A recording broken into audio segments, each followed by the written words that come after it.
बड़ा गौरव का क्षण है, क्योंकि हमने इसी स्कूल से शुरुआत की थी और ये वही जगह थी जहाँ से हमने अपनी स्टार्टिंग की।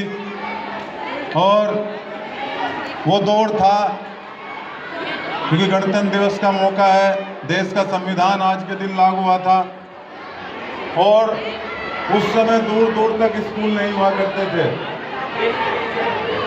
जब दूर दूर तक स्कूल नहीं थे, बड़े ध्यान से सुनने की बात है, तो हमारे गुरु आज जो इतने साल से जिन्होंने इतने बच्चों को कामयाब करके आगे भेजा, 1977 के टाइम की बात है और 90 के बाद हमने यहाँ पढ़ना शुरू किया। मतलब दूर दूर तक कोई स्कूल नहीं हुआ करते थे। स्कूल वो जगह है, महेशपाल सर जी ने ऐसा एक स्थान यहाँ मखियाली में स्कूल के नाम, सरस्वती माँ के नाम से एक स्कूल खोला। और उस समय की बात है कि यहाँ पर मंझेड़ा, चांदपुर और अगल बगल के जितने गांव हुआ करते थे, वो सब बच्चे यहाँ पर पढ़ने आया करते थे। और हम लोगों के लिए, क्योंकि शिक्षा वो चीज़ है,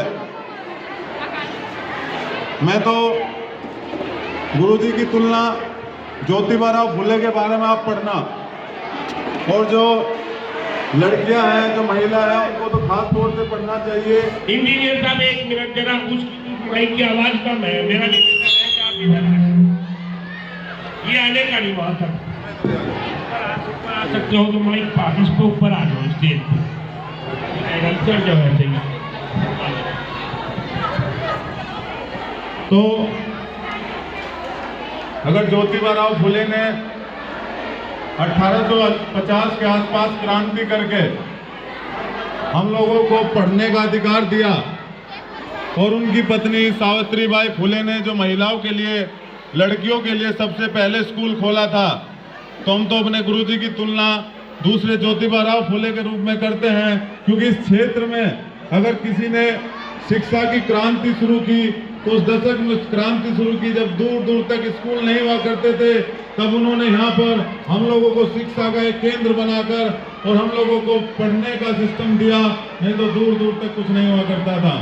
हम जब स्कूल में थे, अभी तो 26 जनवरी कहीं भी बड़े बड़े स्कूल में चले जाओ ऐसी नहीं बनती थी।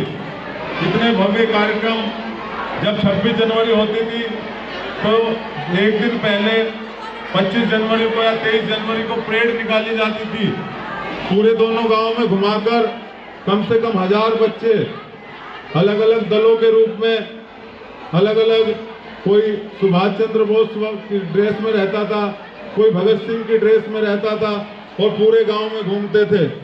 एक अलग ही उत्साह रहता था। जब 26 जनवरी का दिन आता था तो बच्चों को रात भर नींद नहीं आती थी कि अगले दिन प्रोग्राम होने हैं, और एक एक महीना पहले पूरी तैयारी की जाती थी। जब ये पूरा ग्राउंड वहीं तक, ये ग्राउंड हमारे स्कूल का था, और उनके साथ रिस्पाल सर जी जो है, रिस्पाल हमारे मास्टर जी, उन्होंने भी पूरा सहयोग। ये दोनों लोग हमने देखा है, पूरी ठंड हो, गर्मी हो, सर्दी हो, बरसात हो, सुबह 7 बजे से पहले यहाँ साइकिल पर आ जाते थे। और एक आज हम यहाँ मंच पे बोल भी रहे हैं, नहीं तो बोलने का साथ नहीं होता था, तो यहाँ एक बाल सभा कराई जाती थी जिसमें बच्चों को खड़े होकर बोलना सिखाना, वो कविता पढ़ता था, वो भाषण देता था। तो बहुत सारी चीजें हम लोगों ने यहाँ सीखी। और मैं तो आपसे यही कहना चाहूँगा, जैसे बाबा साहब भीमराव अम्बेडकर ने कहा है, शिक्षा वो शेरनी का दूध है, जो पिएगा वो दाढ़ेगा। तो शिक्षा आपके लिए सबसे जरूरी महत्वपूर्ण चीज है। आप एक रोटी कम खाओ, एक टाइम का भोजन ना मिले, लेकिन अपने बच्चों को पढ़ाओ। जो पढ़ेगा वही आगे बढ़ेगा। और जो पढ़ाई सिर्फ नौकरी के लिए नहीं होती, पढ़ाई वो चीज है, वो हथियार है जिससे आप सारी चीजें हासिल कर सकते हो। तो हम लोग तो जो बच्चे हैं, जो उनके माता पिता है, इनसे यही अपील करेंगे माता पिताओं से कि आप अपने बच्चों को अच्छी संगत में रखें, उनको अच्छा स्कूल दें।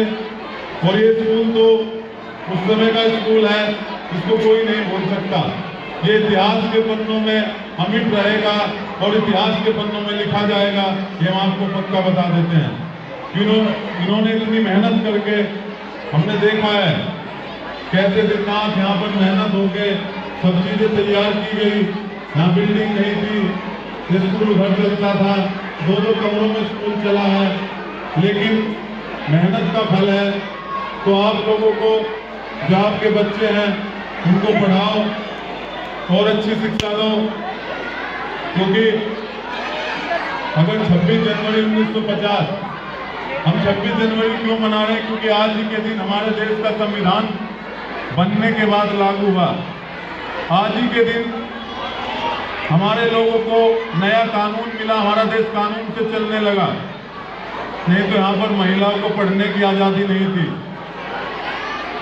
महिला स्कूल नहीं जा सकती थी।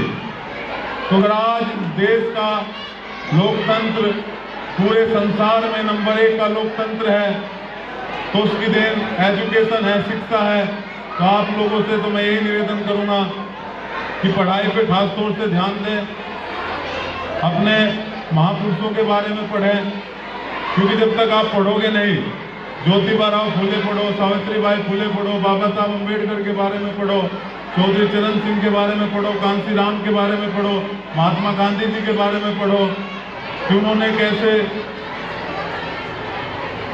त्याग करके, कैसे संघर्ष करके वो आगे बढ़े।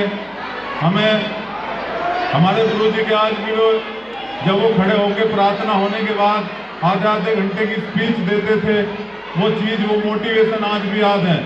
उनसे बड़ा मोटिवेटर कोई नहीं हो सकता। वो आधे घंटे तक इतनी स्पीच उनकी आज भी, उनकी हमारे जो गुरु जी है उनकी आवाज में आज भी वो ताकत है, वो जोश है। तो आप लोग और जो स्कूल के अध्यापक भी हैं, मैं उनसे भी निवेदन करूंगा कि इस स्कूल को बड़े तरीके से चलाया जाए और बच्चों को अच्छा पढ़ाया जाए। हम लोग तो जो भी होगा, हम लोग तो लड़ाई लड़ ही रहे हैं और हमारी लड़ाई जारी रहेगी, क्योंकि लोग अपने लिए तो करते हैं, अगर आप समाज के लिए कुछ करके जाए तो उसका नाम अमर हो जाता है। तो गुरु और शिक्षा देने वाला सबसे बड़ा होता है। तो हम तो आज बड़ा गौरव का क्षण है कि हमें बुलाया गया और हम हमेशा आते रहेंगे अगर कहीं भी पहुँचे, लेकिन ये धरती हमें याद रहेगी। हम बहुत शुक्रगुजार हैं कि हमें यहाँ से स्टार्टिंग मिली और बहुत कुछ सीखने को मिला, इसलिए हमेशा आदमी को सीखना चाहिए, पढ़ना चाहिए। बहुत बहुत धन्यवाद, बहुत बहुत धन्यवाद।